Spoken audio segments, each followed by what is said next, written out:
నేను ప్రేమగా పెంచిన బంతిపూల ప్లాంట్స్ ఎంతవరకు వచ్చాయో చూపిస్తాను. చిన్నప్పటి నుంచి నాకు ఎలాంటి ఇల్లు అయితే ఇష్టమో అలాంటి ఇల్లే మా సొంతమైంది. ఇంటి చుట్టూ చెట్లు, మార్నింగ్ డోర్ తీయగానే ఆ ఫీలే వేరని చెప్పాలి. మా చెట్టుకి కాసిన మామిడికాయలు అయితే ఈ రోజు ఎలా అయినా టేస్ట్ చేయాలి. ఈ చెట్టు కాయలు అయితే పండవట, చాలా అప్సెట్ అనిపించింది. అయితే పికల్ పెట్టుకోవడానికి పనికొస్తుంది, కానీ ఈసారి అయితే మేము అస్సలు చేయలేం. నెక్స్ట్ ఇయరే ట్రై చేయాలి.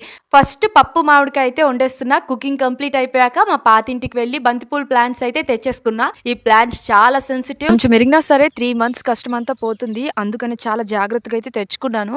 తెచ్చినా సరే ఒకటే భయం, ఇక్కడ పెరుగుతుందా లేదా, ఈ సాయిల్ కి సెట్ అవుతుందా లేదా అని ఒకటే ఆలోచిస్తున్నాను. కానీ చూడాలి ఎలా అవుతుందో లేదో. చాలా భయం మీద అయితే తెచ్చుకొని మా బగాన్లో అయితే వేసేసాను. వీటికైనా ఫస్ట్ పూల్ ఒక్కసారి కూడా కొయ్యలేదు. ఈ 3 flowers అయితే అయ్యాయి. ఈ ప్లాంట్స్ ఇక్కడైతే పెద్దగా గ్రో అయిపోవాలని అయితే అనుకుంటున్నా. ఆ పాత మట్టిని అలా ఉంచడం వల్లే వాటికి బలం ఉంటుంది. అందుకనే ఆ మట్టితోనే అలా వేసుకున్నా. మళ్ళీ ఈ సాయిల్ ప్లాంట్ కి సెట్ అవుతుందో లేదో అదొక డౌట్. ఇలా వేసాకైతే వంగిపోతున్నాయి. చుట్టూ తాడు కట్ట అయితే సెట్ చేశాను. ప్లాంట్ కోసం అయితే మేము ఇంట్లో దిగిన కానుంచి మా వారికి అయితే అడుగుతూనే ఉన్నా తెచ్చేద్దామని. ఈ రోజు అయితే కుదిరింది. ఇక ఈ ప్లాంట్స్ పని అయిపోయాక ఇంటికి వచ్చాకైతే ఈ బట్టలు అల్మారాలువి ముగ్గురువి ఇన్ని ఉన్నాయా అని అయితే ఈ రోజే అనిపించింది నాకు. అస్సలు నాకు చేయబుద్దేయడం లేదు. ఇవన్నీ తీసి బయట పారేద్దామని అయితే అనిపిస్తుంది. మళ్ళీ అన్ని కొత్త తెచ్చి పెట్టుకోవాలనిపిస్తుంది. అలా ఉంది నాకు. మా చిన్నమ్మ చేస్తున్న గోలకి నాకు ఏ పని అయితే చేయబుద్దేయడం లేదు.